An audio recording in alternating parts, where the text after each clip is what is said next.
Good morning everyone. একটা রোদ ঝলমলে আকাশকে সাথে নিয়ে দিনটা শুরু করেছিলাম। তবে দিনটা রোদ ঝলমলে আকাশকে নিয়ে শুরু করলে কি হবে, বেলা গড়াতেই কিন্তু আকাশের মুখ ভার হয়ে বৃষ্টি নেমে গেছিলো ঝমঝম করে। আর দেখো কি জোরে বৃষ্টি হচ্ছে। তো বাইরে দাঁড়িয়ে সেই বৃষ্টি উপভোগ করছিলাম আর মনে মনে ভাবছিলাম যে আজকে দুপুরবেলা কিন্তু এই ঝমঝমে বৃষ্টির মধ্যে বেশ খিচুড়ি খেলে কেমন হয়। তো সেই আলোচনাটাই মায়ের সাথে এখন করব। তবে হ্যাঁ, বসে বসে শুধু আলোচনা করবার সময় এখন আর নেই। সাথে করে নিয়েছি হচ্ছে ছেলের সকালের খাবার। তো আজকে ওকে সকালবেলা আমি দেবো হচ্ছে সুজি। তো সুজিটা যেহেতু ওর এখনও 1 বছর হয়নি, তো এই জলেই সুজিটাকে ফুটিয়ে নিয়েছি, তৈরি করে নিয়েছি। এবার ফর্মুলা মিল্ক মিশিয়ে ওকে খাইয়ে দেবো, মানে যে ফর্মুলা মিল্কটা ও খায়, তো সেই 1 চামচ দুধ দিয়ে ওকে এবার খাইয়ে দিচ্ছি। তো ওকে খাওয়াতে খাওয়াতে বসেই কিন্তু মায়ের সাথে প্ল্যানিংটা সেরে নিলাম যে আজকে দুপুরে না হয় খিচুড়িই খাই আমরা। আর তারপরে দেখো ছেলেকে স্নান করিয়ে একটু ওয়াকারে বসিয়ে দিয়েছি, যেহেতু ওর 7+ হয়ে গেছে এখন। তো একটু একটু ওয়াকারে দিই, তাতে একটু দাঁড়ানোটাও শিখবে আর হাঁটাটাও একটু অভ্যাস হবে, পা আগানোটা। তো এখনও ওয়াকারে একটুখানি নিজে নিজে হাঁটুক। আর বেশিক্ষণ একা ছাড়া যায় না, তাহলে না এদিক ওদিক যেয়ে এটা সেটা ধরে ফেলে। যাই হোক, ও একটু ওয়াকারে থাকুক, ততক্ষণে আমি আমার সকালের টিফিনটা খেয়ে নিই। তো টিফিনে আজকে ছিল হচ্ছে আমার প্রিয় খাবার, ডিম সেদ্ধ আর পাউরুটি আর বাটার। তো তাতানকে তো স্নান করিয়ে খাইয়ে ঘুম পাড়িয়ে দিয়েছি। তো এইবার ও মানে 40 থেকে 45 মিনিট মতো এই সময়টা ঘুমোয়। তো এই টাইমটা হচ্ছে আমার নিজের জন্য। তো ভাবলাম নিজের জন্য মানে এবার একটুখানি ভিডিও করি আর কি। তো আজকে তোমাদের সাথে শেয়ার করবো যে লাবড়ার রেসিপিটা। তো জানি না কতটা কি শেয়ার করতে পারবো। যাই হোক, মানে ছেলে যদি ঘুমোয় তাহলে অবশ্যই পুরোটা শেয়ার করবো। লাবড়া মানে যেটা হচ্ছে ঝাল ছাড়া হয়। তো আজকে যেহেতু খিচুড়ি হচ্ছে, তো তার সাথে ভাবলাম লাবড়াটাই করা যাক, মানে মাই করছে আমি না। লাবড়াটা খেতে কিন্তু খুব ভালো লাগে আর মায়ের হাতে তো অবশ্যই ভালো লাগে। তো চলো তোমাদের সাথে লাবড়াটা শেয়ার করি। মা ওদিকে তরকারি কাটাকুটিও শুরু করে দিয়েছে। তো লাবড়া বানানোর জন্য যা যা সবজি লাগবে মা কিন্তু এখানে সবটাই কেটে নিয়েছে। তো এখানে কিন্তু মোটামুটি সব রকম সবজি আছে।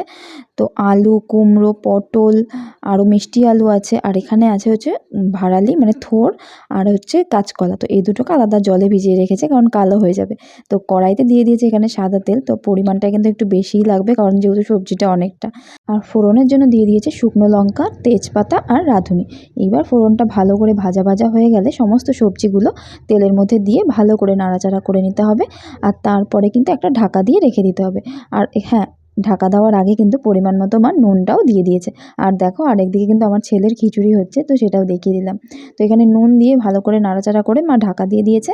তো প্রায় 10-15 মিনিট ঢাকা ঢাকা মানে দেওয়ার পর ঢাকাটা তুলে নিয়ে দেখো এরকম সুন্দরভাবে মজে গেছে। তো তরকারি কিন্তু মোটামুটিভাবে মানে মজেই গেছে। এইবার এর মধ্যে দিয়ে দিল মা হলুদ গুঁড়ো আর দিয়ে দিল আদা বাটা। তো এখানে কিন্তু এই আদা বাটার ঝালেই তরকারিটা ঝাল হবে, লাবড়া তো সাধারণত কাঁচা লঙ্কা দেওয়া হয় না। আর দিয়ে দিল পরিমাণ মতো চিনি। সব কিছু দিয়ে এবার ভালো করে নাড়াচাড়া করে নিলেই কিন্তু লাবড়া 90% বলা যায় তৈরি। তবে হ্যাঁ, এখনও কিন্তু সেই সিক্রেট মশলাটা দেওয়া বাকি, যেটা ছাড়া কিন্তু লাবড়া একদম অসম্পূর্ণ। তো সেই মশলাটা হলো ধনে আর রাঁধুনির গুঁড়ো। শুকনো খোলায় মা প্রথমেই ধনে আর রাঁধুনিটাকে ভালো করে নাড়াচাড়া করে মানে ভেজে নিয়ে একটু শুকনো খোলায় গুঁড়ো করে রেখেছিল। তো সেই মশলাটাই কিন্তু এবার লাস্টে দিয়ে দিল। তো এই লাবড়া কিন্তু একদম রেডি। এটা কিন্তু খেতেও ভীষণ ভালো হয়। আর খিচুড়ির সাথে তো অবশ্যই ভালো লাগে, তার সাথে রুটির সাথেও কিন্তু মন্দ লাগে না। তো লাবড়া আজকে তৈরি। এইবার মা বানাবে হচ্ছে খিচুড়ি। আর আমি ভাবলাম সেই ফাঁকে আমি আমার ছেলেকে খাইয়ে দিই। তো আজকে কিন্তু আমার ছেলের সাথে সাথে আমরাও খিচুড়ি খাচ্ছি আর কি। তো চলো এখন ছেলেকে খাওয়াই। নাও মুখে নাও, এই নাও, খাও খাও খাও খাও, হাঁ করো হাঁ করো, করো ভালো করে নাও।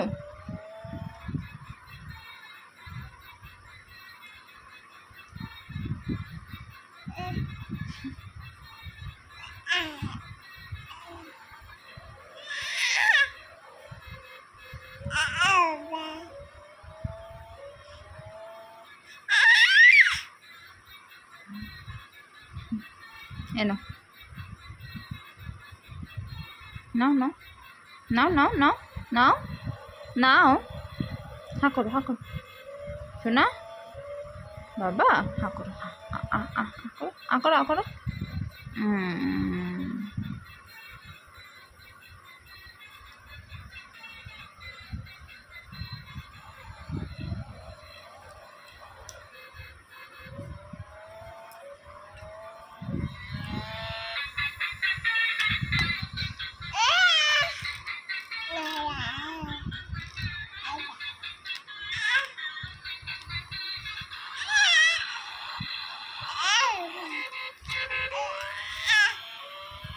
তাতানের খাওয়া হয়ে গেছে, ওকে বাবার কাছে রেখে আমি আর মা বসে গেছি খেতে।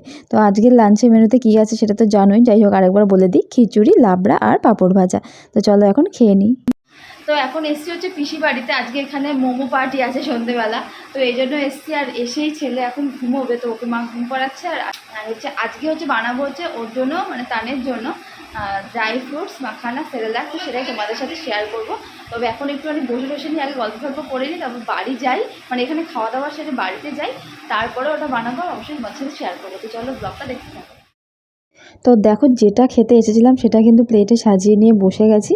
তো এখানে দুরকম শেপের মোমো হয়েছে, কারণ কিছু আমি বানিয়েছি আর কিছু বানিয়েছে পিসি। তো আজকে আর মোমোর সাথে চাটনি বানানো হয়নি, এই দুরকম সস দিয়ে আজকে আমরা খেয়ে নেবো। তো চিলি সস আর শেজওয়ান সস, তো এই দুটো দিয়ে খাবো। আর দেখো খাওয়া দাওয়া করে কিন্তু আমরা অনেকক্ষণ বাড়ি চলে এসেছি। তো এসে এবার বানাবো হচ্ছে আমার ছেলের সেরেলাকটা, যেটা ড্রাই ফ্রুট সেরেলাক। তো এখানে তাই জন্য নিয়ে নিয়েছি মাখনা, কাজু, আমন্ড আর কিছুটা মুড়ি। তো আমন্ডটাকে একটু ভিজিয়ে নেব এখানে আমি। তো তা একটু আধ ঘন্টা মতো ভিজুক, তারপর আমন্ডটাকে করব। তো দেখো এখানে ফার্স্টে কড়াই বসিয়ে দিয়ে এখানে আমি কাজু বাদামটাকে আগে একটু নাড়াচাড়া করে নিচ্ছি, মানে একটু ড্রাই রোস্ট করে নিচ্ছি। এবার তারপরে আমন্ডটাকেও এরকমভাবে একইভাবে ড্রাই রোস্ট করে নেব, যাতে গুঁড়োটা একটু ভালো হয়। মানে কাঁচা করলে না গোটা গোটা থেকে যাবে, ভালো করে গুঁড়ো হবে না। এইবার মাখনাগুলোকে ভালো করে নেব। তো মুড়ি আর মাখনা বা মাখানা যেটাই বলো না কেন, তো সেই দুটোকে একসাথেই করে নেওয়া যাবে, কিন্তু বাদাম দুটোকে আমি আলাদা আলাদাভাবে করে নিয়েছি। এমনি গুঁড়োটাও কিন্তু বাদামটা আমি আলাদাভাবে করব। আর এখানে দেখো মানে ড্রাই রোস্ট হয়েছে কি না মাখানাগুলো, সেটা বোঝার উপায় হচ্ছে একটাকে আমি বেশ এরকম করে ফাটিয়ে নিলাম, দেখো ঝরঝরে মানে মুড়মুড়ে হয়ে গেছে, তার মানে এটা ড্রাই রোস্ট হয়ে গেছে। তো এবার বাদামগুলোকে আমি এক এক করে গুঁড়ো করে নিচ্ছি। বাদামটাকে না একবারে দিয়ে বেশিক্ষণ পেস্ট করব না, তাহলে তেল বেরিয়ে যেতে পারে। তো এই জন্য একটুখানি একবার খুলে দিয়ে একটু নাড়াচাড়া করে নিয়ে ভেতরটা, তারপরে আবার গুঁড়ো করে নিলাম। তাতে কিন্তু একদম ঝরঝরে গুঁড়ো হয়েছে।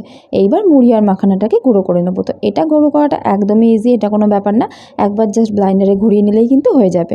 তো দেখো কি সুন্দর একটা পেস্ট তৈরি হয়ে গেছে। এইবার সবগুলোকে আমি একসাথে করে মিক্সড করে একটা কৌটোয় রেখে দেবো। তো দেখো একটা ভালো মানের প্লাস্টিকের কৌটোতে এটা আমি স্টোর করেছি। তবে আমি অবশ্যই বলবো তোমাদের যদি সম্ভব হয় তাহলে অবশ্যই এটাকে গ্লাস জারে সেভ করো, মানে স্টোর করে রেখো, তাহলে অবশ্যই এটা ভালো থাকবে। আর খুব বেশি পরিমাণে আমি বানাইনি, কারণ যেহেতু বাদাম আছে তো গন্ধ হয়ে যাওয়ার একটা সম্ভাবনা থাকে, আর এগুলো তো রোজ খাওয়াবো না। তো এই জন্য আমি 4-5 দিন মতন হবে, তো সেই রকম আন্দাজেই বানিয়েছি। তো এটাকে তোমাদের বাড়িতেও যদি মানে 6 মান্থ প্লাস বাচ্চা থাকে, তো এইটা কিন্তু অবশ্যই বানাতে পারো। এটা কিন্তু খুবই হেলদি আর খেতেও অবশ্যই টেস্টি হবে, যেহেতু বাদাম রয়েছে। আর আমন্ড বাদাম কিন্তু ডাইজেস্ট করা খুবই সহজ, যে কোনো বয়সেই করতে পারে। তো এটার জন্য কোনোই ভয় পাওয়ার ব্যাপার নেই।